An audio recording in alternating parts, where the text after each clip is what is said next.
amantiin islaamaa yeroo fi wayitiilee adda addaa fitinaa garagaraa keessummeessaati turte. Gosti fitinaa akkaataa yeroo fi wayitiitti wal dhabdullee godaannisi badaan fitinaan san dhistee dabarte yoomuu jiraataadha.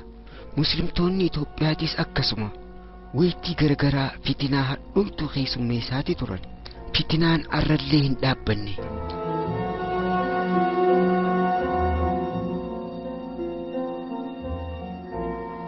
Roorroon turnu tuyxe humniti alaa ispoonsara ta'anii qaamni biraa nurra raawwachuudhaan arra garuu raawwataa amala farra amantii islaamaa kan ta'e gareen Ahbaash jedhamtu ta'e islaamummaa himattuuni.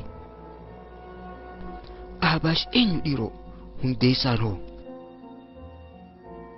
Tuuta Ahbaash hundeessaan Abdallaa ibn Muhammad al-Hararii jedhama. Kan dhalate bara 1910 Harar keessatti yogguu ta'u barnootaatiin bal'inaan achuma iddoo dhaloota isaatti ijoollummaadhaan baratan. Namichi waan haalaan nama dhibuu fi nama wal fakkaatu raawwachuudhaan bal'inaan kan beekamu eegalan. Achuma bakka dhaloota isaarraayi. Soddaansaa kan Sheekh Yusuf Abdurrahmaan jedhamu mana barnootaatiin kan Harar keessa banan mootummaa Haayile Sillaasee kan farra islaamaa ta'e walii galuudhaan akka cufamu taasisee jira. Barsiisota mana barnootaatis barreeffama mootummaa Haayile Sillaasee arrabsu gaazexaa biyya alaa rabbaasan jedhee mootummaadhaaf gabaasuudhaan barsiisonni bara dheeraadhaaf hidhaa akka turanii fi achumaan akka du'an godheeti jira. Sheekh Abdallaa Harariin mana barnoota Sheekh Yusuf bananii wajjin yaadaan kan waliin galle ta'ullee waltee islaamaaf dalaguuf dhaabbate adawwiif dabarsee kennuu isaatii fi akka cufamu goosisuunsaa nama hedduu haalaan gaddisiisee ture. Nama muslimaa tokko beekaa ta'ee wallaalaan adawwiif dabarsanii kennuun dilii guddoo akka ta'e Abdallaa Harariin ni wallaala jechuun gonkumaa hin danda'amu. Ta'ee garuu madrasaan cufamuu fi waldeenii diigamuudhaan Sheekh Abdallaa gammaduudhaan gulantaan muftummaa kan namtuufis uummanni Harar garuu waan uumametti akkaan gaddanii yeroon fitnatul quluub jedhaniin mana barumsaa cufuudhaanii fi barsiisota hiisuudhaan kan gammade Sheekh Abdallaan ammaas Sheekha fitinaa jedhaniin. Sheekh Abdallaa Harariin gara biyya alaa deemuu isaatiin duratti Itoophiyaa keessatti iddoo garagaraatti barnootaatiin baratee jira. Barsiiseetis jira. Gandatti dhalatetti haalaan beekamuu kan ture karaa Qaadiriyyaa Yusufiyyaa kan hordofaa ture yogguu ta'u boodarraa karaa Tijaaniyyaatti garas dabre. Karaa Tijaaniyyaa keessa yeroo xiqqoodhaaf eega turan booda hordoftoota karaa Tijaaniyyaadhaa guututti kafarsiisuudhaan karaa Qaadiriyyaa deebi'eeti jira. Sheekh Abdallaan qabatama hordoftoota karaa Tijaaniyyaa ittiin kafarsiisan gara boodaatti itti deebina. Iddoo barnootaaf dhaqe hundatti haala isaa kan nama dhibuu fi kan honga dabreen haalaan beekamaa turan. Fakkeenyaaf yeroo takka muftii Muhammad Siraaj Aljabartii bira barnoota diiniif deemeeti ture. Ta'ullee Sheekh Abdallaa gaaf tokko muftii Muhammad Siraajii fi darasoota isaatii wajjin salaata yammaa takkaa salaatee hin beeku. Muftii Muhammad Siraaj haala isaa kan hubatee maa salaata yammaan hin salaanne jedhee Sheekh Abdallaa gaafata. Sheekh Abdallaas imaama qubee Arabiffaa sirriitti hin dubbisne duubaan hin salaatu jedhee deebiseef. Garuu imaamtichi kan quraana haffazee fi tajwiidaan kan qara'uu ture. Muftii Siraaj haala sheektichaa ajaa'ibuudhaan namtichi kun mana shaa'ii buna itti dhugan keessatti kophaasaa akka salaatu godhe. Kana kan godheef uummata keessatti fitinaan akka hin uumamne sodaataniiti. Abdallaa Harariin yeroo sanirraa jalqabee muftii Siraajiin takkaa assalaamu alaykum jedhee hin beeku.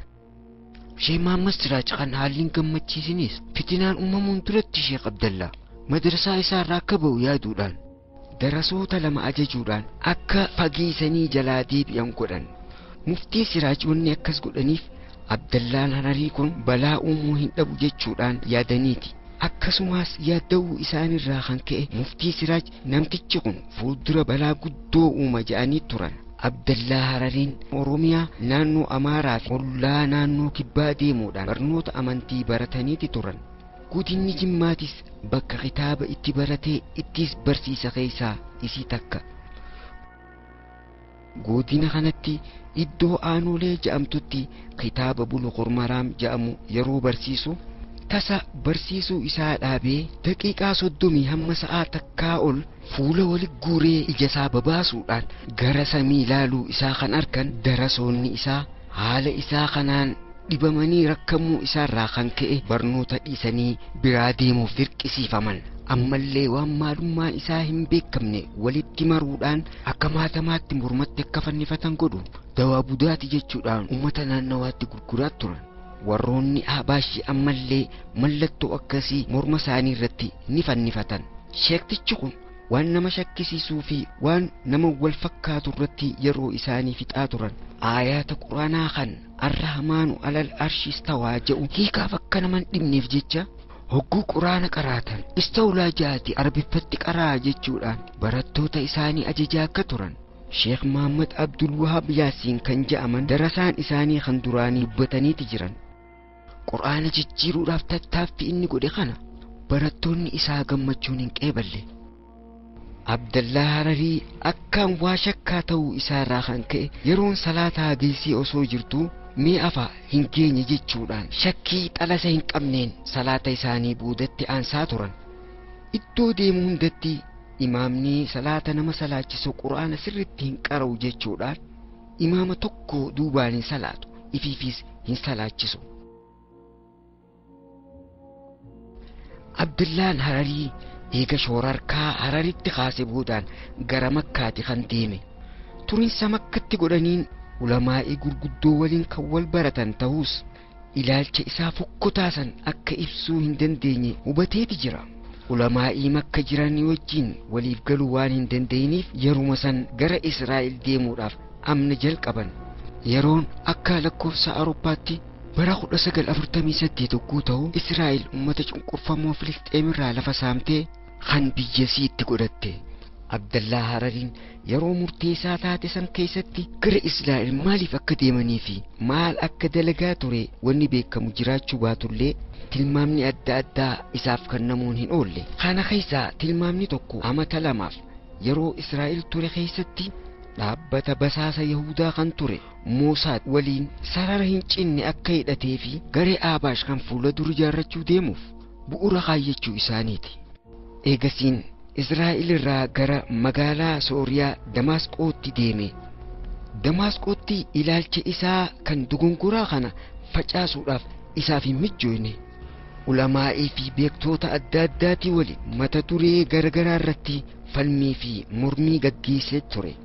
Abdullah Harariin ulamaa'ii marii waliin gaggeesse keessaa hayyuu hadiisaa kan ta'e Sheekh Nasruddiin Albaanii isa tokko. Sheekh Albaaniin Abdullah Hararii waliin eega marii godheen booda sheektichi kun beekumsa hadiisaa akka hin qabnee fi hadiisa da'iifaa fi sahiihallee addaan baasuu akka hin dandeenye ibsaniiti turan. Kana booda sheekottiin Damaasqoo yaada isaa kan karaarraa dabe kana ifaa ifatti huffisan.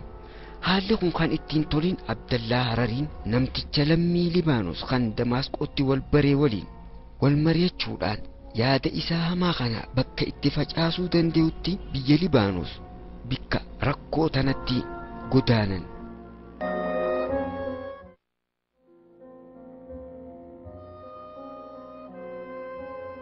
Abdullah Hararii Libaanos akkuma dhaqetti barnoota amantii cinaadhaan yaada isaa fokkotaa san barsiisuudhaan shaakalameeti ture. Adeemsa keessa garuu humnaa fi lakkoofsi barattoota isaa dabalaati dhufe. Haala kanaaf shoora guddaa kan taphate Nizaar Halaabii kan jedhamu barataa isaa kan duriini ture. Nizaar naannoo Libaanos garagaraa keessa namoota dabballeessuudhaan gara madrasaa Abdullah Hararii fidaa ture. Baay'inni barattoota isaa ida'uun dhaabni kun akka beekamu taasise. Ulamaa'iin haala sheekticha kanaa morman dhabamuun isaa haala hedduun akka beekamu deeggarsa ta'eefii jira. Sochiin Abdullah Hararii kan Libaanos barattoota isaatii fi humnoota maalummaan isaa hin beekaminiin guddachuu fi babal'achuun itti fufe. Biyyoota ollaatii fi biyyoota akka Awurooppaa, Awustiraaliyaa fi Ameerikaa keessatti beekamuu jalqabe. Namoonni illeen namticha amantii tana hundeesse irraa ka'uudhaan Ahbaash jechuu yommuu jalqaban Adeemsa keessatti garuu maqaan kun moggaasa amantii tanaati ta'e. Amantiin tun namoota Habashaa kan if keessatti hammattee hin turre. Maaliif yoo jenne hanga yeroo ammaatti harka 100 keessaa harki 90 ol lammii Libaanoosi. Lakkoofsi tuuta kanaa heddummaachurraa kan ka'e dhaaba mataa isaa dhaabbachuudhaaf kan isa barbaachise. Ta'ullee dhaaba mataa isaa dhaabbachuun irraa hin eeggamne. Waldee bara 1930tti dhaabbate tokko akka dhaaba siyaasaa fi diinagdeetti itti fayyadamuuf warra duraan harkaa qaburraa fuudhuudhaan gara dhaaba isaatti jijjiire. Jami'at al-Mashaari' al-Islaamiyyaa maqaa jedhu kan qabu. Waldee kana laafinsaa fi kufaatii irra geetti fayyadamuudhaan Abdallaan Hararii waldeetti makamuudhaan maqaa waldeetiin yaaminsa amantii jalqaban. Abbootii qabeenyaa kan garagaraa gara waldee yaamuu jalqaban. Waldeenii dhaba maallaqaatiif dadhabee ture humna godhachuu jalqabe.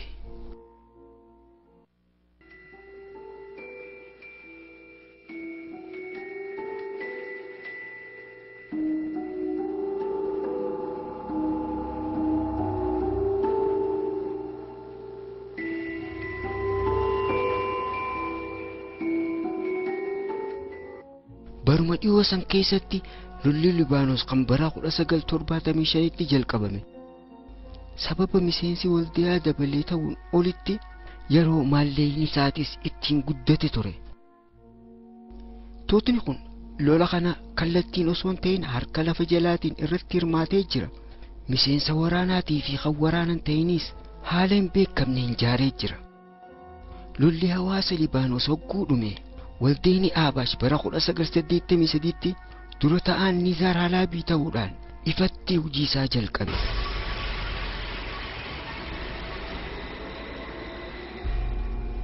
Tuutni kun yaada haaraa maqaa dhaabbata gargaarsaatiin jaarateen guutuu Libaanos walgayuu jalqabe. Dhaabbanni gargaarsaa waan duraan itti ijaarameerraa ala bahee yaada badaa Sheekh Abdallaa kan ittiin gaggeessan ta'e. Yaada kanaan barnoota amantiitii fi kan saayinsii, jiddugala dubartootaatii fi iddoo bashannanaa, iddoo qorannaatii fi shaakala ispoortii maallaqa guddaadhaan jaare. Maqaan waldiyaatis haalaan guddatee ilaalame.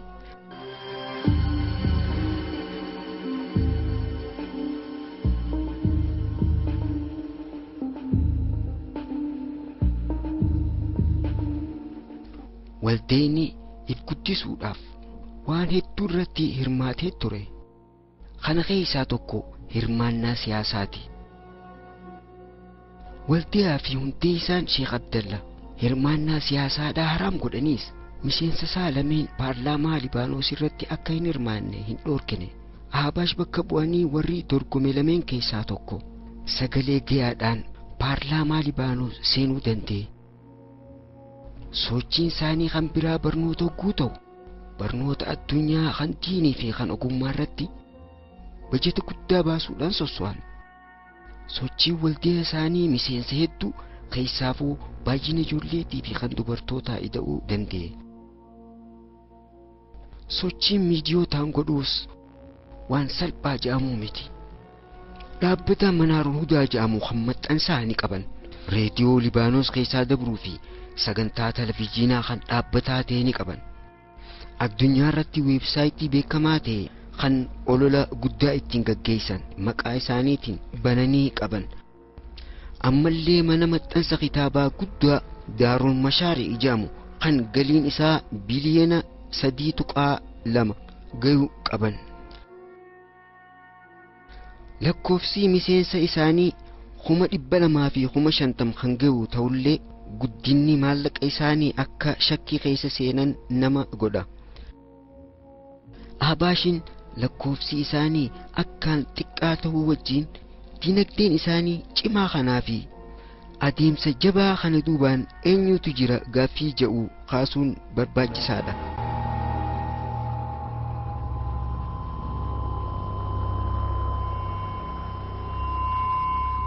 Walumaa galatti Abashonni biyyoota dhiyaa fi Israa'elii wajjin akkasumas garee Nuseeriyaa jedhamurraa baay'ee fi kan kallattiin hin ta'in deeggarsa cimaa akka argatu fakkeenya hedduudhaan laaluun ni danda'ama. Gargaarsi biyyoota kanarraa godhamuuf hedduudha. San keessaa inni tokko deeggarsaa fi gumaacha qabeenyaati. Booddee kaaseeta kanarratti akka arguuf teenyutti dhaabbileen addunyaa kan biyyoota dhiyaa ilaalcha gaarii qabaniifi akkasumas waldeeya gargaaramuu qabu ja'aniiti akkaan irra deddeebi'anii ibsan. Profeesar Hagaay Elrich kan jedhamu Yahudaan Israa'el tokko Al-Ahbash Interpretation of Islam mata duree jedhuun barruun moggaase.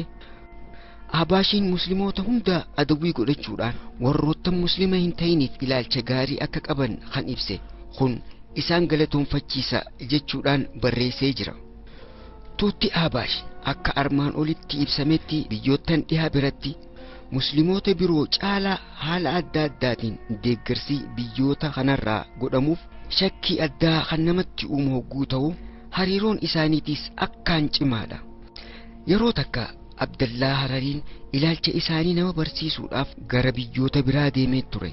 Yeroo sanitti muftiin Libaanos Sheekh Hassan Khalid Abdallaa Harariin Libaanos keessatti jeequmsa guddaa waan uumeef lamada gara Libaanos seenuu hin qabu jechuudhaan mootummaa Libaanositti iyyannaa dhiyeessan. Mootummaa Libaanosis gaaffii qeebaluudhaan Sheekh Abdallaa gara Libaanos akka hin seenne ugguruudhaan hayyama jireenya isaa irraa mulqa. Garuu mootummaan Ingiliz dhiibbaa dippiloomaasii mootummaa Libaanos irratti godhuudhaan akka Abdallaan Hararii gara Libaanos deebi'u taasiseeti jira. Wanni nama ajaa'ibsiisu mootummaan Ingiliz maaliif Abdallaa Harariitiif akka rakkata laata?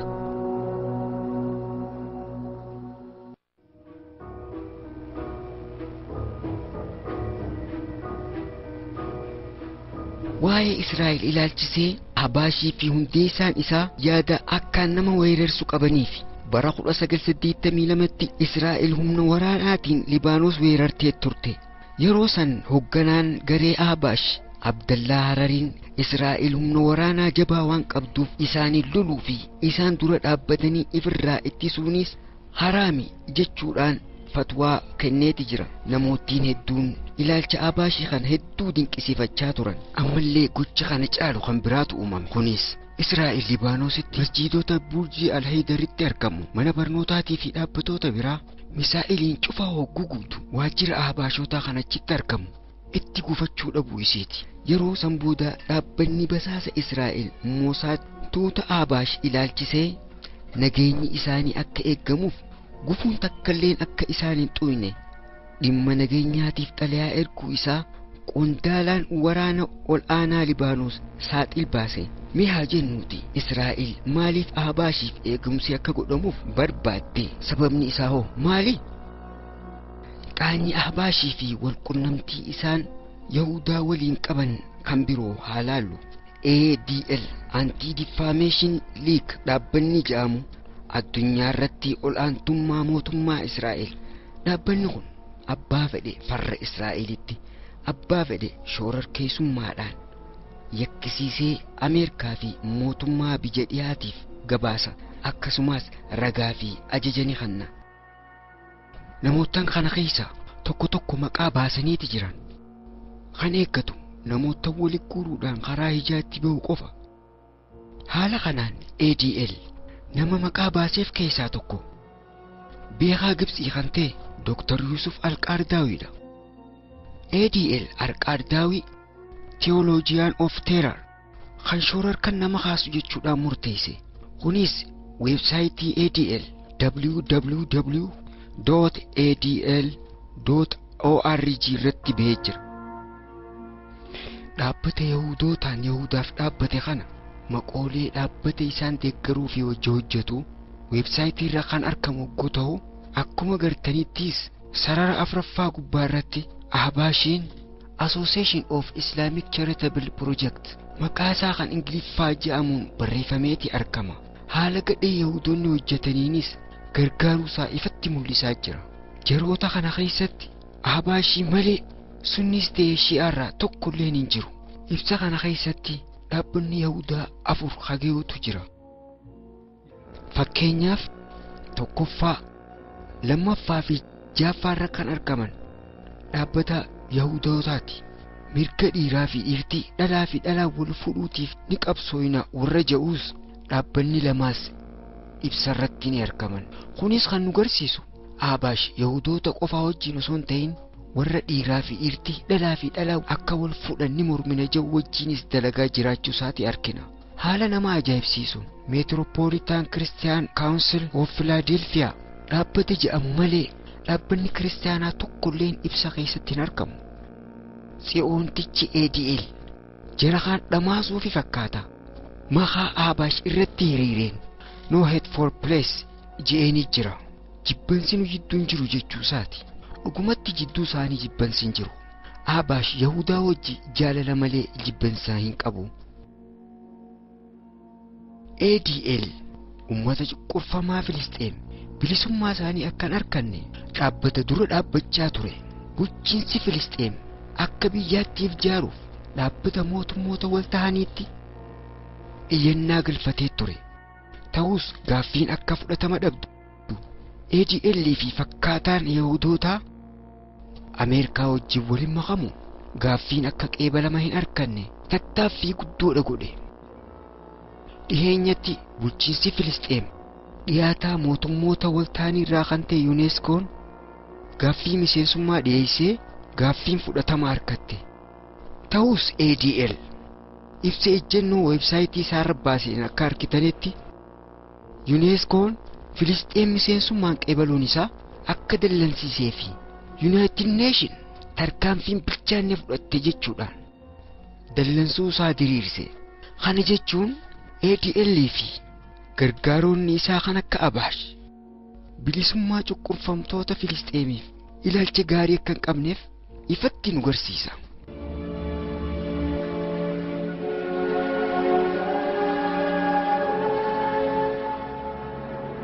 Kanaa ala dandeettiin diinagdee tuutaa sirri kan beekamuu miti. Hammamuu Ahbaashonni maddi galii isaanii kannaa daabadha miseensa dhalaa keenyaati jedhaniis baay'inni miseensa dhalaa isaaniitii fi heddummina qabeenya isaanii walitti qixxeessanii waan jedhamu hin garsiisu. Dhaabbanni addunyaa irratti wanni bane barnoota, bashannana, guddinaa fi bal'ina giddugala bulchiinsaa manni maxxansa isaanii bajanni isaa kan amataa doolaara biliyoona 3.2 hanga yogguu ta'u jabeenya diinagdee kan seektaroota biraa irratti argamu. Maddii daaba miseensota dhalaa waa xiqqoo jechuun kan namaaf liqinfamuu miti. Ta'us Sheekh Abdullaan kun gargaarsa maallaqaa namoota alaa tokko irraa illee argannu jedhee waakkateeti jira. Dokumantarii kana keessatti wanni biraa osoo hin himne bira kutoo kan hin taane Ahbaashonni ulamaa addunyaa mara sagalee takkaan barumsa diin irraa ala bahuusaa fatwaa eegatti kannan walqunnamtii maraattuu tuuta shi'aatii waliin eegalanii. Kitaabonni Ahbaash irra hedduun isaanii kitaabota shi'aa akka maddaatti guutti fayyadaman akkuma shi'ootaatti sahaboota Khaliifaa Alii ibn Abi Xaalibii waliin lolan arrabsuu fi abaaruu rakkoo akka hin qabne ibsan. Tuutni Ahbaash akka mataatti Alaawii yookaan mankaraaristoota Nusayriyaa jedhamu waliin garee shi'aatii waliin walitti dhufeenya cimaa qaban.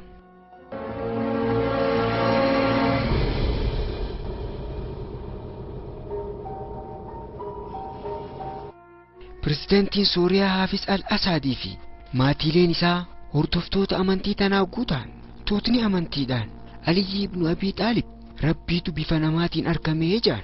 Tuutni shi'aa kun babal'isa Ahbaashiitii fi guddina diinagdee isaaniitiif deeggarsa guddaa gara waajjira nageenya Suuriyaatiin godhaa ture. Ahbaashonninis galata galchuudhaaf Khaliifaa Aliyyi ibn Abi Xaalibii waliin saabticha guddaa walitti duulanii Ma'aawiyaadhaan faasiqa yookaan malabaasaa jechuudhaan arrabsuudhaan Nuseeriyoota gammachiisuudhaaf yaalan. Ahbaashonni kanaa ol aadaa biyyoolessa Suuriyaadhaa bal'inaan kabajan.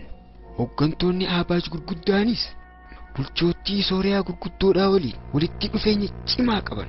Gaafa Haafiz al-Asaad du'e illee Jamii'atul Mashaari'a ejjennoo tana baasanii turan. Inumaa tokko tokko Ahbaashonni jibbansa honga hin qabne kan Ibnu Taymiyaadhaaf qaban jaalala onnee irraa kaate tan Nuseeriyaa ta'uudha ibsan. Sababni yaada Nuseeriyaadhaa guutuma dura dhaabbachuudhaan kan komate waan ta'eefi. Tuutni Ahbaash bilisummaa yaadaa haalaan ifaalleessa. Kunis akka fakkeenyaa kan fudhatamu. Tuutni kan yaada isaaniitii ala jiru hundaa'u akka adawwiitti fudhata. Hagaa Erlichis Abash muslimtoota mara akka adawwii ilaaluun akka waan gaariitti fudhata. Abashonni gareen akka adawwiitti ilaalan waajjira nageenya Libaanoosii fi Suuriyaa waliin makamuudhaan miidhaa jala naqan. Yaanni isaanii galma ga'uu kanaaf akka ijootti mallitti fayyadaman jalqaba garoota san akka shororkeessitootaatiif mankaraaristootaatti fayyadamuudha. Murtiin isaaniitis ragaa kijibaati. Waldeen Islaamaa tokko kan Daarul Fatwaa jedhamu mala kanaan miidhamee jira. Maqaa waldee garagaraa kan ta'e waldeeniif Daarul Fatwaa Habashoota jibbuu qofaan maqaan dhaabbataa akka badu maqaa xureensiisa guddaa gaggeessuudhaan maqaan jaarmiyaa akka badu godhanii waldeen akka cufamu taasisan.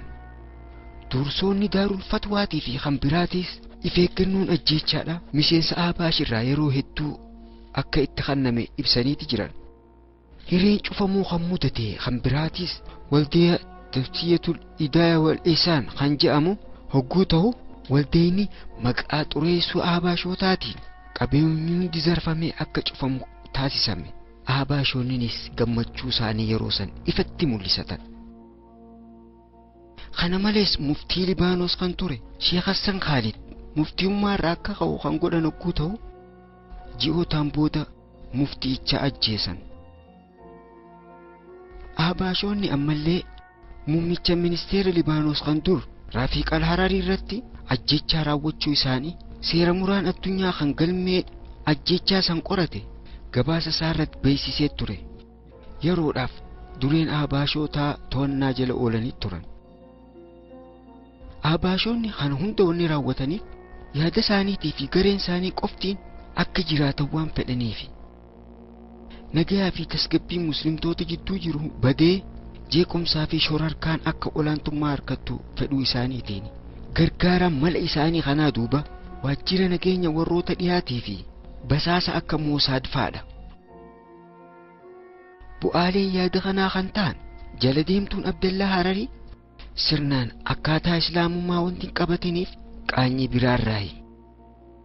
Jala deemtuun Habash Libaanosii fi addunyaa biraatti argaman akkaataa hamilee amantiitti ala bahuudhaan dhiiraa fi dhalaan akka fedhanitti waliin makamuudhaan sheekkoo faadha amantii godhatan.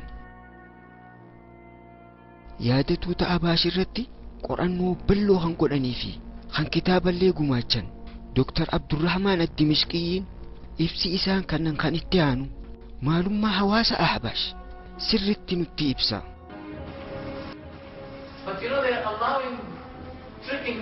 Yeroo takka ilmi namaa Rabbi gowwoomsuudhaaf hogguu tattaafatu nama ajaa'ibsiisa. Abdallaan Hararii kitaaba isaanii keessatti dhugaatii nama macheessu haraami. Garuu dhugaaticha yoo haalaan kan si barbaachisu ta'e bakka dhugaatii itti gurguran dhaqee abbicha gurguruun dhugaatii keessa jirtu osoo hin ta'in qaruuraadhaan sirraa bituu fedhaa ji'ini. Haala kanaan haraam irraa dhorkuu ni dandeessa. Nuun je'agaa sheektichi Habashaa. Haala kanaan uummanni kun Rabbi moo namicha dhugaatii gurguru sanii kan gowwoomsuuf tattaafachuu jiran. Jaallatee tokko akkanaaf himetti Habashiin tokko gowwoomsuu kana raawwachuudhaaf karaa mana dhugaatii san deeme. Ta'eetis namtichi dhugaatii gurguru sanii Habashiidha. Akkuma baranitti kan bituu dhufe Habashichi dhugaatii keessa jirtu osoo hin ta'in qaruuraadhaan bitachuu fedheeti naaf gurguri jee gaafata. Habashi gurguru jiru malli galeetii fi dhugaatii keessa jirtu waan biraan naqee qaruuraa qullaa achi kannaaf barga hojii sirraa gabaabse jeetiin qaruuraa qullaa achisiif kanne ji'een Habashiin shigwadaaf keessan ayaafiti ji'ee fudhate. Kan biraatii seenaa dhugaa takkataniin dhageetu jira. Habashii sa'a harkaa gurguru tokko jira. Namichi tokko dhufeeti sa'a tana sirraa hin bituu fedhaa jee gaafata. Habashichinis sa'a harkaa shaneenuu $180 kafalii ja'an. Kan bitachuu deemu haya je'ee maallaqa kafaluuf isaa deemu azaana zuurii azaana.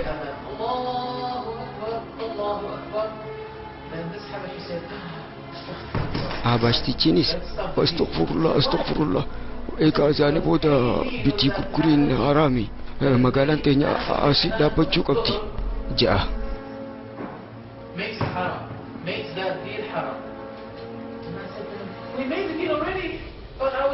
Bitataanis an takka bitadheetiin jiraatiin deebisu jeeddida. Abaashtichinis ani humaan godhuun danda'uuti haraamii bakka je'ee irraa deebisata. Kan bitatuus hayagaa mala biraa dhawi ijee Abaashii gaafata. Abaashiinis eega xiqqoo yaadee booda bakka mala harkatee jira je'ee gammada. Abaashtichi mala harkatee akkana jeeti kan bituuf ibsa. Ani sa'a harkaa tana kannaan siin jaate. Anis doolaara 180 kannaadhaan siif kana yoodhaan jettee haraamummaan saafee jira. Akkana jeetii akkamitti akka shawwaduun danda'amu himaaf. Ilaalchi duree isaanii biratti hundeeffatanis yoo ta'e kan haalaan daangaa dabre. Hundeessaan Abaashii Abdallaa Harariin biyya teenyaa deemee biyya Arabaatti ega galee booda maqaa isaarratti Asheebii Al-Abdarii maqaa jedhu itti dabaluudhaan akka gosti isaa gosa rasuulaa taate godhee if moggaaseeti jira. Gama biraatiin kophaa isaa hayyuu hadiisaa fi abbaa karaamaa hedduu if godhuudhaan if guddisuudhaaf yaalii guddaa godhaa ture. Yeroo dura Libaanos dhaqee akka muftii Somaalee ta'eetii if beeksisaa ture. Ta'us waldeenni Somaalee kan Siwiidinitti argamu muftiin Sheekh Abdallaa Hararii jedhamu seenaa Somaalee keessa akka hin jirre kan ibsu xaliyaa mormii akka lakkoofsa Awurooppaatti bara 1994tti barreessan. Sheekh Abdallalleen lafa Somaaleedhaa kan hojjetan yeroo takka qofa ta'uu amanee jira. Namni umrii isaatti yeroo takka qofa lafa Somaalee irra ejjete akkamitti muftii Somaalee ta'uu akka danda'u tokko keenyaafuu ifaa miti.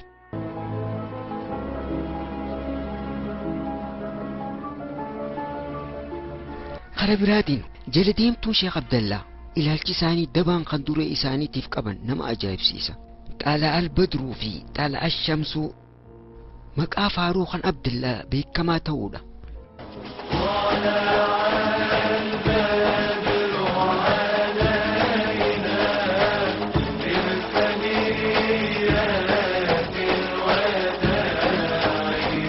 Muggaasni Abdallaa Harariitiif kenname kun maqoolee kabajaa kan rasuulaati nagaa raamanii irratti haa jiraatu. Har'a garuu kan Sheekh Abdallaati ta'e. Kana malees maqaan kabajaa kan biroo hedduun kan daangaa dabre isaaf kennameetu jira. Yeroo fedhan Sheekh Abdallaa Harariin ji'a irratti mul'ate barare fi oduu dharaa uumuudhaan yeroodhaaf jala deemtuu isaatiin odeeffama. Mee viidiyoo kana laala. Wanni argitan kun reefka Abdallaa Hararii kan mana jalatti awwaalamerraa biyyee hammaaruudhaan hordoftoota isaatiif hiraa jiran. Hawaasa Abdallaa Harariin uume beekuuf ragaan kanaa olii hin jiru.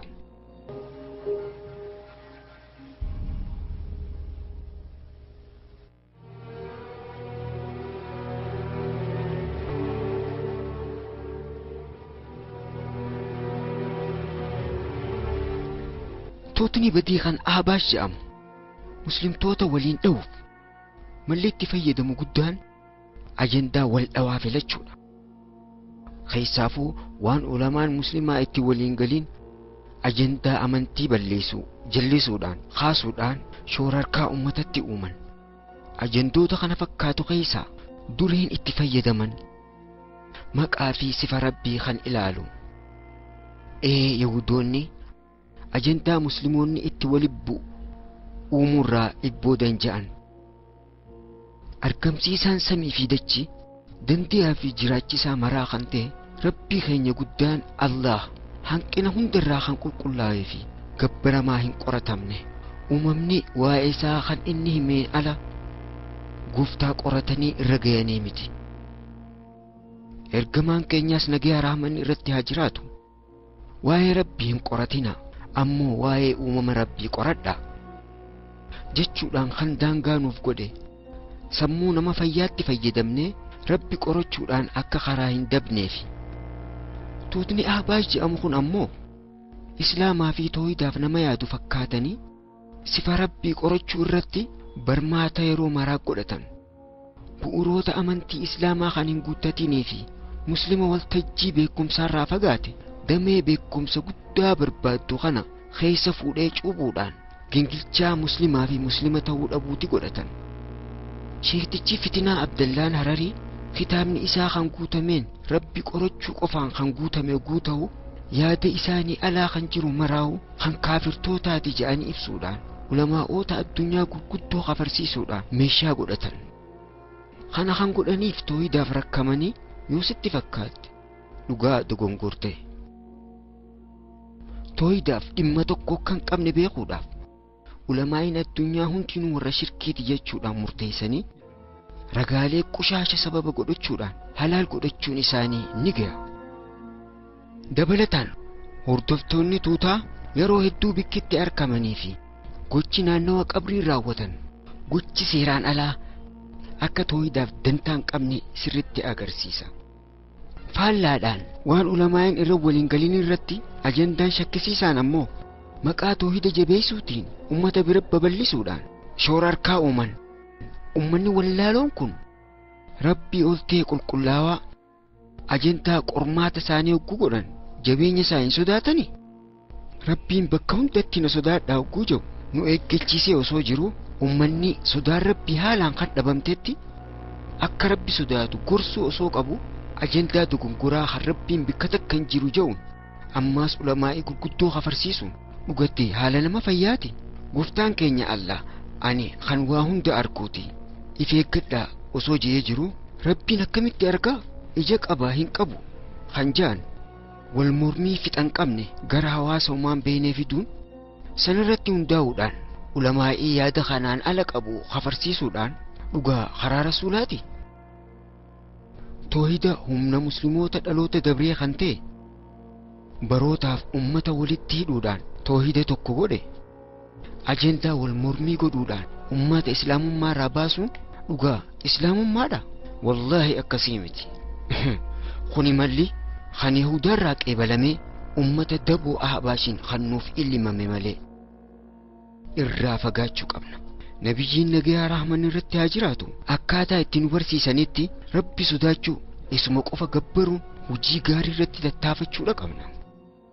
Kanaafi ajandoota kana fakkaatu irratti dhaabbachuudhaan falaasafa dhuma hin qabne bu'uura godhachuun ahbaashoonni kun quraanni jecha rabbiiti miti nuun jedhan. Jechi rabbii kan barreeffamuu fi kan dubbifamuu miti. Quraanni amma garuu kun jecha Jibriil malee jecha rabbiiti miti nuun jechuudhaan akka nama bifa rabbii odeessuu fakkeessuudhaan nama hedduu dogongorsiisan kan qaraatii waa xiqqoo qabu.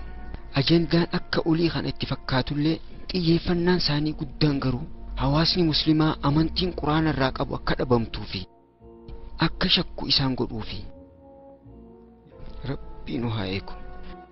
Meeksikoo naannoo bunaa fi shaa'itti Jarman gibbii jedhamuun iddoo beekamtu masjiida tabaarakitti waan uumame yaadadha. Daa'in tokko waa'ee quraanaatii barsiisaa ture. Quraanni jecha rabbii ta'uu isaatii fi warri kana morman sirrii akka hin ta'in himuu ogguma jalqabu kun humna waraana tootaalitti kan argamu jiddugalli ahbaashootaa sirna eebbisaa irratti kan walaloo dhiyeesse. Sarara sadaffaa irraa ol ka'uudhaan maayikii harkaa fuudhuun bakka dhaabeesitti jechuudhaan jeequmsa kaasuudhaan dhimmi kun waajjira poolistootaa ga'e. Ummanni muslimaa kan nagaan caqasu kun maal akka itti dhageeffamu tilmaama. Haalli kun duuba mala Yahudaatii miti jettaniire eeyyeen Yahudoonni muslimtoota dure dhablee godhuu fi hawaasa dureen gargar baasuudhaaf garee tana ilhaan qabumaatti akka itti fayyadamanii jechuu kan hubateef ifa. Jaarsa Fitinaa Abdallaa Harariis ta'ee barattoonni isaatiis hojiin isaanii ijoon ulamaa addunyaa hunda kafarsiisuudha.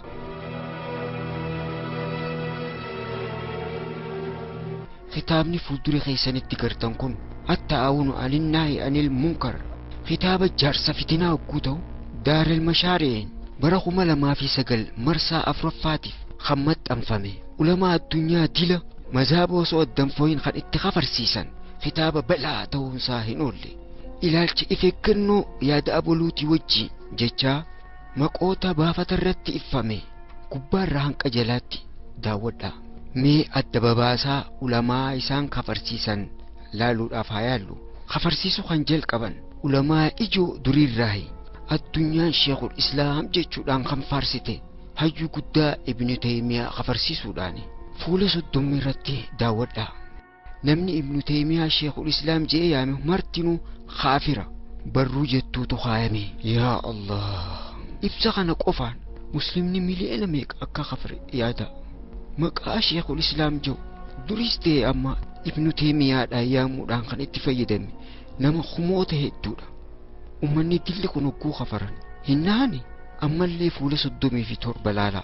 Isaan wahabiyyaa jechuudhaan kan yaaman warreen daawaa salafiyyaa hordofu martinuu kaafira ta'uu isaanii akka baacootti ibsan. Kaafirtoota kan jiru gartanii duba islaamummaan amantii akkanatti itti qoosani. Subhaanallah.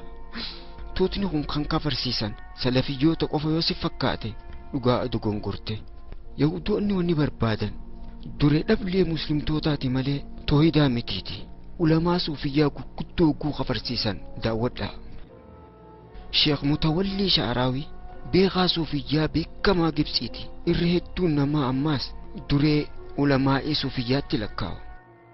Jaarsi fitinaa kun kitaaba isaa kan badhaasan keessatti fuula 63 irratti Sheekh Sha'araawiin oduu barreessee jira jedhu ibsuudhaan irra khufriitti hogguu jaan argitanii nama rabbiif qaama kanne mujassim kaafira kan jedhu ejjennoo ulamaa'ota dabree haala dogongoraatti fayyadamuudhaan ulamaa'ota hundarra maxxansuudhaan ulamaa addunyaa guguddoo lakkoofnee fixuu hin dandeenye hedduu kafarsiisan.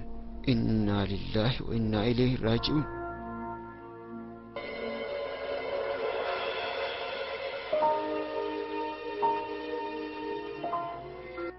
Dr. Muhammad Sayyid Ramadaan Albuuxii ulamaa suufiyyaa beekamaa kan biraati.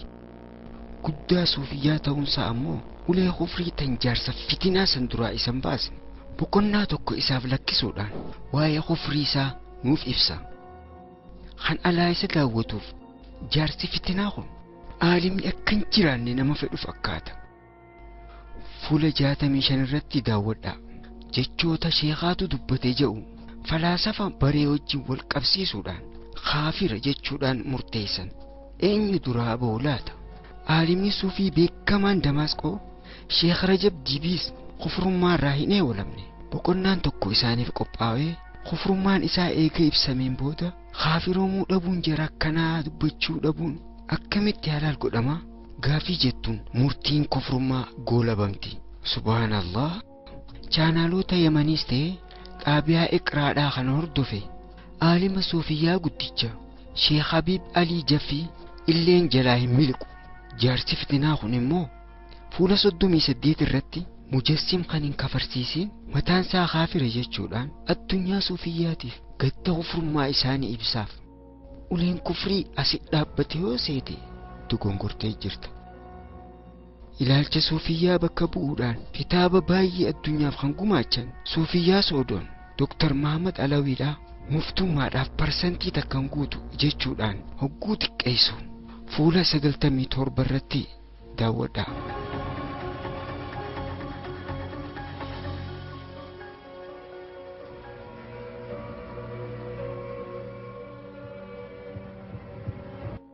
Kana malees jaarsi fitinaa bara 1996tti Daarul Mashaari'itti kan maxxansan kitaaba isaa kan qaalatu sunniyyaa jedhamu keessatti kan maxxansaa 9ffaa irratti karaa tijaaniyaa ifatti hogguu salphisanii fi hogguu islaamummaa irraa baasan argamee jira.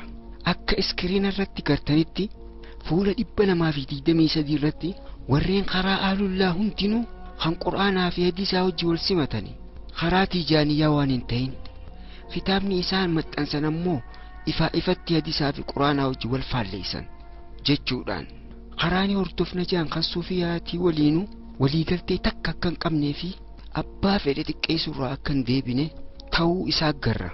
Weebsaayitii Sunnii Fooram jedhamu irratti akka ibsametti ulamaa'iin suufiyyoota akka itti aanutti akka barametti jaarsa fitinaa kanaan kaafira ta'uun isaanii kan itti labsame Sheekh Sa'iid Fawdaa, Sheekh Hamzaa Yusuf, Sheekh Naazim Al-Qubuusii, Xariiqaa Naqshbandii Haxxaanii, Sheekh Jibriil Habdaad, Sheekh Hishaam Kabbaanii, Sheekh Ahmad Al-Alawii, ulamaa xariiqaa Shaazimiyyoota jechuun Sheekh Muhammad Al-Haashimii, Sheekh Abdulqaadir Isaa, Sheekh Ahmad Jaami, Sheekh Abdurrahmaan Shu'uurii, Sheekh Nuu Keelar, Sheekh Faraaz Rabbaanii, Sheekh Abubakr Siraajuddiin, Sheekh Abdulqaadir As-Suufii, Sheekh Ahmad Tijaaniitiin malee ulamaa Tijaaniyyaa mara xariiqaa Baarilbii fi Diyoobaandiidhaa kufrummaadhaan salphisamee jira.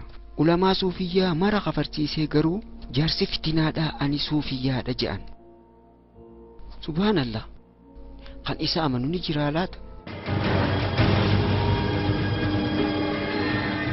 As-Sunnaa ORG kan jedhamu weebsaayitii tuutichaa kan ta'e irratti kan argamu jaarsi fitinaa At-Tahziir Ash-Shar'ii Al-Waajib kitaabni jedhamu ulamaa addunyaa baay'ee akka bareetti arrabsuu fi kafarsiisuun diin isaanii xiqqeessuun hojiin akka xaxame isa agarra.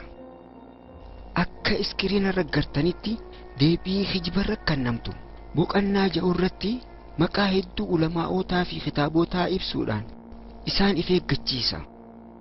Daddabarree mee haa laallu.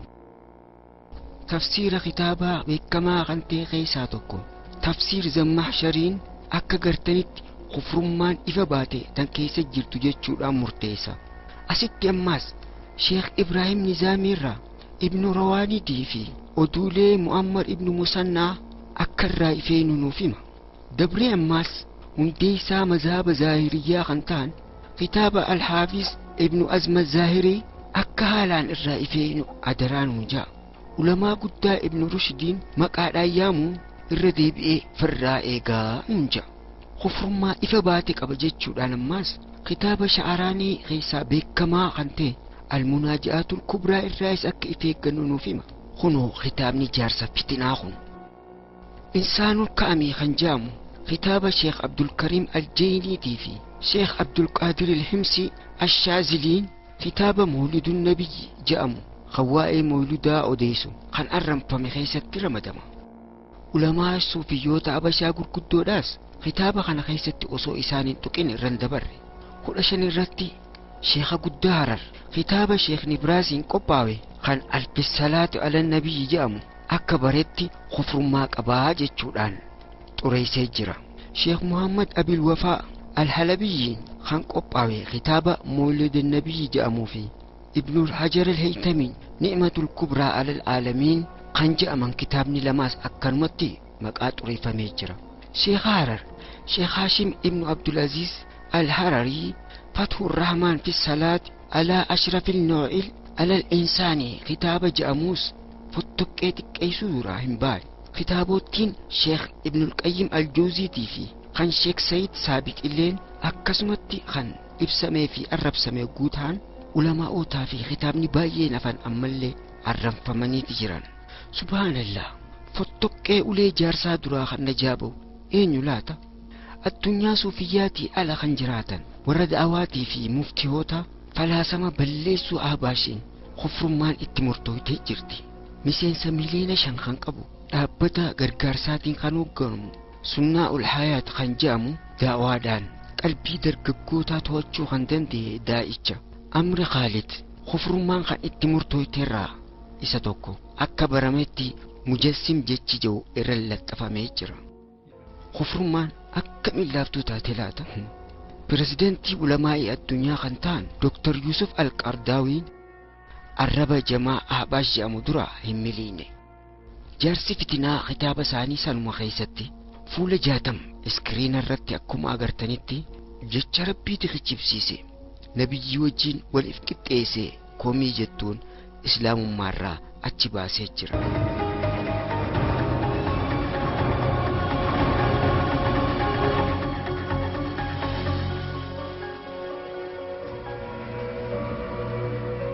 Barreessaa fi qussunnaa Sheekh Sayyid Saabiqii fi Ikhwaanul Muslimiin kan jedhamu dura ta'aa dhaabbata Gibxii kan ta'an Sheekh Hassan Al-Qudaybii Sheekh Ticha Libaanos Hassan Al-Qaxrijii fuula 95 irratti maqaa balleessuun kan irratti ka'ee fi kufrummaan isaanii kan irratti murteeffamte keessaa jira waan ta'eef.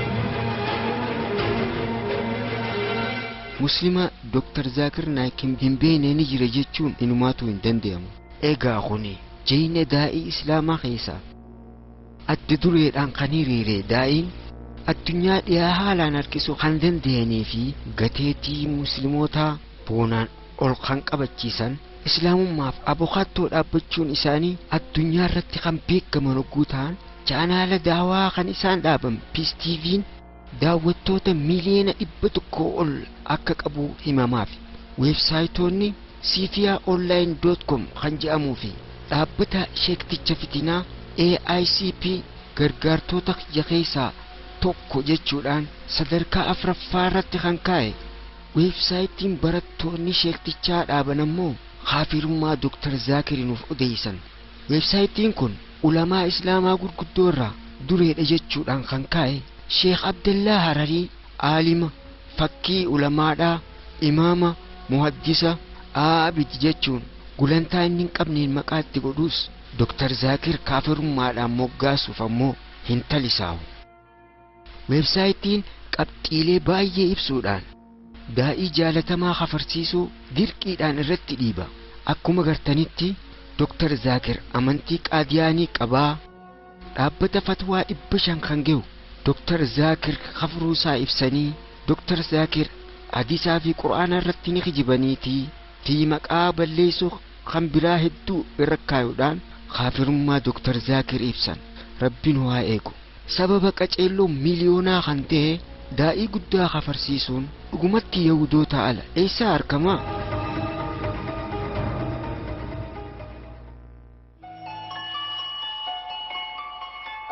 Yahudoota irraa deeggarsa guddaa ilaalchaatii fi deeggarsi siyaasaa kan godhamuuf gareen Abaash tokkummaa muslimaa faffacaasuudhaaf karaan itti fayyadamu keessaa tokko qaama wahabiyyaa jedhee yaamu irratti ummata kakaasuudha. Hawaasa suufiyyaa kan lakkoofsaan hedduu ta'e garee wahabiyyaa jedhamtu akka jibbanii fi akka kafarsiisanii kakaasa.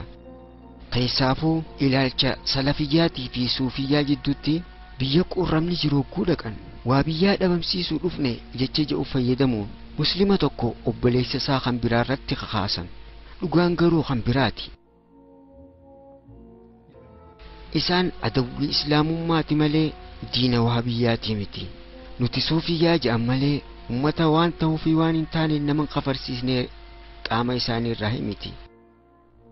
Daantiin suufiyyaa karaa yaada buqqisiisaa fi duree ta'uun isaa kan himamuuf Imaam Abu Hamid Al-Ghazaaliin nama tokkoon dogongoratti kaafir jechuun irraa nama kuma tokko dogongoratti muslima jechuuniitu irra caala jechuu isaa qalbisadha. Kana malees ilaalchi suufiyyootaa ummanni dogongora isaanii ilaaluu qofarratti haalaan kan xaxaman ta'u malee akka amma abaashoota raggarru waan ta'uu fi waan hin taane ummata guutumatti kan kafarsiisanii miti. Dabalata abaashoonni akka ol ilaaluudhaaf yaalleetti ulamaa suufiyyaa gurguddoo addunyaa ni kafarsiisan, ni arrabsan, ni xiqqeessan. Amantaa suufiyyaa beekamoodhaas xiqqeessuudhaan ni beekaman. Dhaamsa xiqqoo laaluu ni dandeenya. Sariihul Bayaan fuula 83. Iskiriina irratti akka argitanitti suufiyyoota guu xiqqeessuu daawwadhaa. Wallaalaa suufiyyaarraa jeenummaan fokkottuun gariin isaanii qaban kan jiru argitanii fuula 84 ilaalaa. Namni aayilii qabu suufiyyoota shari'aa hin eegganne sanirraa ifa haa eegu kan jedhu ilaalaa. Dhugatti islaamummaan kan keesse karaan itti walii galan kanaayi. Kana malees jaarsi fitinaa Abdullaan Hararii amantii suufiyyaa gurguddoodhaas maqaa dhabamsiistuu jedhu kennuudhaaniif deebisaa kennuuf hanqa kitaaba maxxansuu ga'eeti jira. Haala kanaan suufiyyoota xiqqeessaadhaa nuti suufiyyoota wahabiyyaa ni jibbina jechaadhaa muslima dogongorsiisuudhaaf yaalan. Ergamtoota Yahudaa rimmoota balleessitoota kana ammallee ni jennaan akka feetan jettanuu obbolummaan teenya hin baddu. Karaa Rabbii irratti walitti hidhamneeti jirraati. Waliin nu buusuu hin jaalatina. Rabbi sodaadhaa.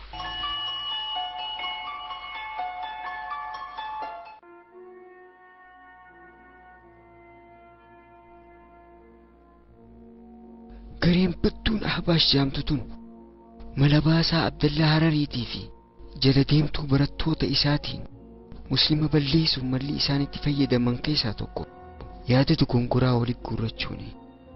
Addunyaa muslimaa haa duris ta'e haa ammaa ummata karaa gaarii kan yaaman nama qajeelchanii fi karaa sodaa rabbii irratti kan hiriirsani ulamaa'ii baay'ee dabre nis ni jiran. Duuba ulamaa'onnis namaani dogongoran. Namni biraa kan morme yaada nama baareessu gaafa darbataniitu jira. Kuni jireenya ulamaa'ii keessatti gocha nama qunnamu.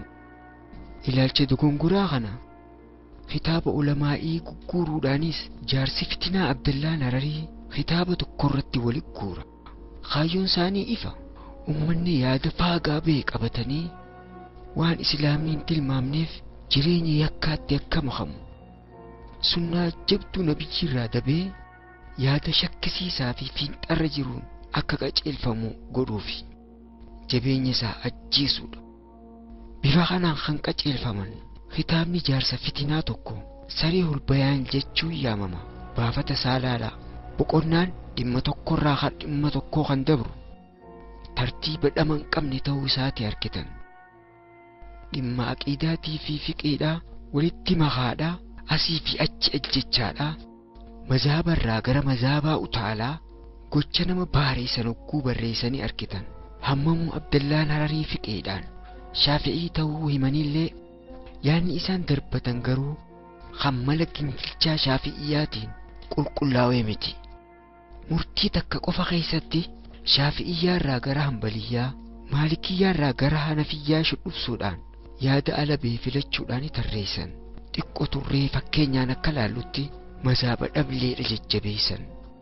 Namtichi kitaaba isaa kanaa fi kan biraa keessatti illee ibsa xaxamatti fayyadamu heddummeessuudhaan dhaamsa jijillisuudhaan dhiyeessan. Ibsa maana sahuu jedhu jecha jaarsi yeroo hedduu itti deddeebi'eetti fayyadamu keessaa guuta'u hiika itti dhiyaatu akka ibsaniin jechuudha. Jechi akka ragaa kitaaba tokkotti guuta'u kitaaba keessatti tuqamuu yookaan yaadni ka'uu malee barreessaan yaada deeggaruu isaa hin garsiisu. Maqaa lahu yoo jedhame garuu barreessaan yaada deeggaruu isaati garsiisa. Jaarsi fitinaa Abdallaan Hararii jecha maanassa'uu jedhu kana irra deddeebiin fayyadamu ulamaa irraa jecha isaa kan deeggare nama hedduu ta'uu agarsiisuuf useetuma itti fayyadama. Namni garaagarummaa jecha lameenii hin hubanne hedduu isaanii ittiin gowwoomsa. Innaa lillaahi wa innaa ilayhi raaji'uun. Dhugaa muslimni nama soba. Fitinaan jaarsaa waa ta'asi dhumtuu miti. Kitaabotii shi'aa tan ulamaa'ii hedduu biratti fudhataman qabne akka ragaatti itti fayyadamuudhaan yaadni isaanii akka qeebalaman tattaafata. Kitaaba kana daawwadhaa. Kitaaba Abdallaan fitinaa barreessan hogguu ta'u bara 2009tti Daarul Mashaari'iin yeroo afraffaatiif kan maxxanfame Ta'aawunu Alannaahi Anil Munkarii jedhama. Fuula 63tti sarara afraffaatti Seeffatu Sajjaadiyyaa kan jedhamu kitaaba shi'aa akka ragaatti itti fayyadama. Haala muktasil ta'een yoo akka sanada Nabii sallallahu alaihi wasallam bira gaheetti gabaafame jechuudhaan hijiba barreessa.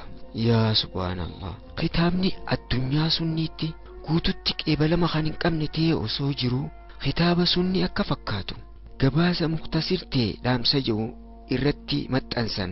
Addunyaan shi'aa mataan isii waa'ee kitaaba weebsaayitii Wikipeediyaa jedhame irratti akka ibsa kaayetti garuu kitaabni sakatta'a sanadaa humaa takka hin godhamne. Dhaamsi sirrii waan ta'eef sanadni sakatta'amuu qabu jecha jedhuun ibsaa ulamaa'oota shi'aa kan barreeffame. Mee isinummaan banaa laala. Jaarsi gabaasa shi'aa akka warra sunniitti godhee hogguu dhiyeeffatu Rabbiin sodaatusa. Kuni Yahudaa Tsiyoonotaatiin tuuta gargaarsi guddaan godhamuuf badii babal'isuuf deemu akka hubannuuf kan sheekummaa himatu Totorro'aan Hararii qabxiilee kitaabota isaa lama keessa kaayaman laaluu qoftiin ni gaya. Kan quraana mormuun deebisaa ifa baateen kannaaf jechuun kan qopheesse Sariihul Bayaanii fi Ruhiyatu Xaalib kan jedhaman kitaabota lama fudhannee fakkeenyota halaallu. Sariihul Bayaan maxxansaan isaa afraffaa Daarul Mashaarii bara 2002tti kan maxxanse hogguu ta'u Buuyatu Xaalib ammaas inni tokkoffaa maxxansa bara 2003, inni lammaffaa ammaas kan bara 2007ti.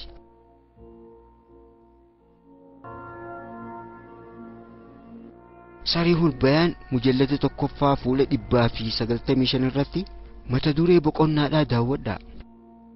Rabbiin kan amane akka amanu, kan kafares akka kafaruuf ni gargaaraa jedha. Yaada kana ibsuudhaaf olii fi gadi bu'a. Waan ummata dagachiisu yaada falaasamaatii ibsa. Subhaanallah. Qabxii kanarraa maal nuuf yaadameeti laata?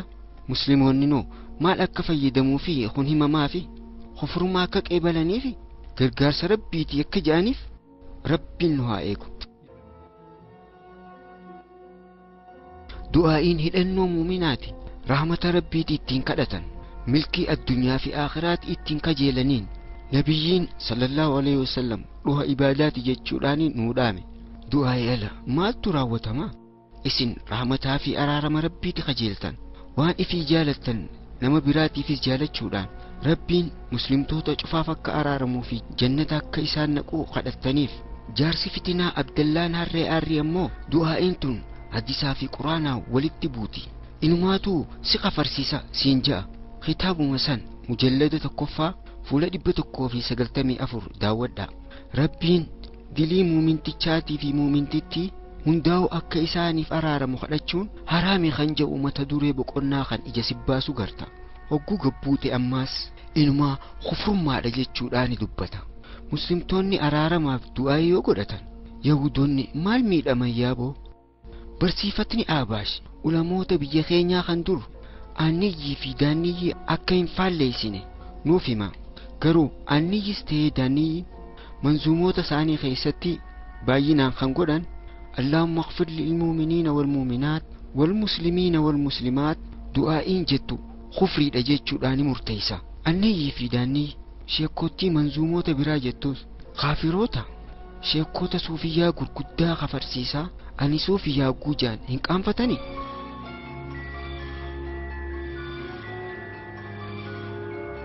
Arkaanuun Islaam bu'uura Islaamummaati.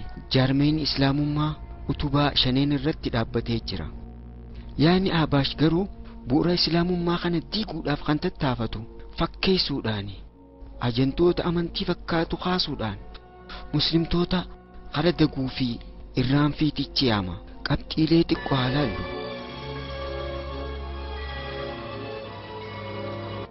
Xaaraan cinaa imaanaati. Salaanni ammas bu'uura amantiitii fi footuu islaamummaatii fi kufurmaati. Najaasaadhaan salaanni akka hin guutamne namuu ni beeka. Abaashootaan malee. Jaarsi fitinaa Abdallaan Hararii kitaaba isaanii kan Buqiyatu Xaalib jedhu keessatti mujallada tokkoffaa fuula 232 irratti dhugaa bara dheeraaf hubannee jirru kana maqaa mazhaba Maalikiyyaatiin diiga. Akka bareetti jecha maana saa'u ja'utti fayyadamuudhaan najaasaa oofuun sunna malee fardi akkan tahin murtii jabduu mazhaba Maalikiyyaatiin namni najaasaan salaate salaanni isaa sirriidhaan hunjaa. Ibsa dhedheeratti fayyadamu muslimtoota waan beene daguudhaan murtii sobaa faaruudhaan raawwata. Subhaanallah. Kuni salaata ummataa balleessuudhaaf mala baafamee miiree yaada karaarraa bee walitti guuruudhaan mazhaba dhablee jajjabeessuudhaaf ibsoota waliin dha'uudhaan murtee badduu fakkeessuudhaan hawaasaaf kennuun akkamitti fayyada? Biyya teenyatti xaaraa eeggachuudhaan if eeggataa kan ta'ee fi barootaaf kan ittiin turre mazhaba Shaafi'iyyaa diigaa salaata xaaraan ala salaataa Shaafi'iyyoota guujaan rabbiin sodaatanii.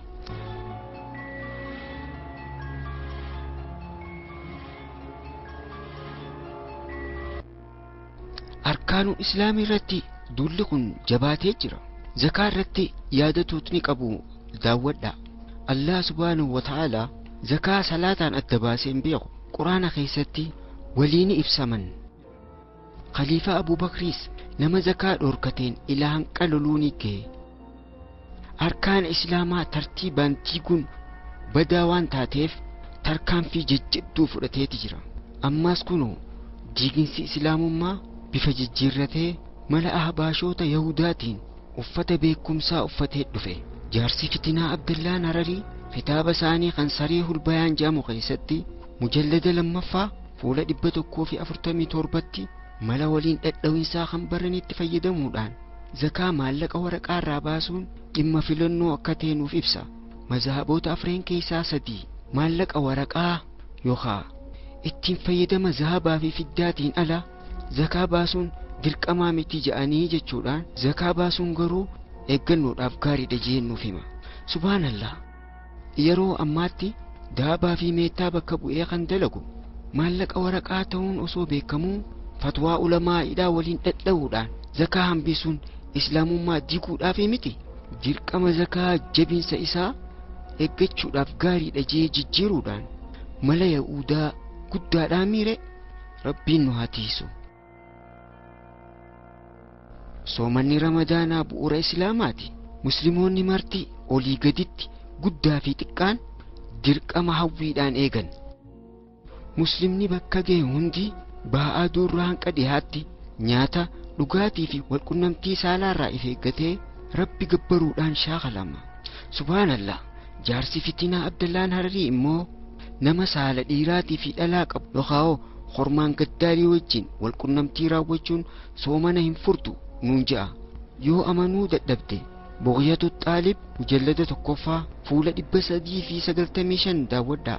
Akka iskiriinarra gartanitti saalli dhiira ta'uu fi dhalaa ta'uu waan gargar hin baaneef soomanan fursiisuu ja'a. Walqunnamtii kan jedhamu fedhii tokkos ta'e kan garagaraa harkachaadhaa ani soomana jechuun hoo kuni waan yaaddamu yaa Allah.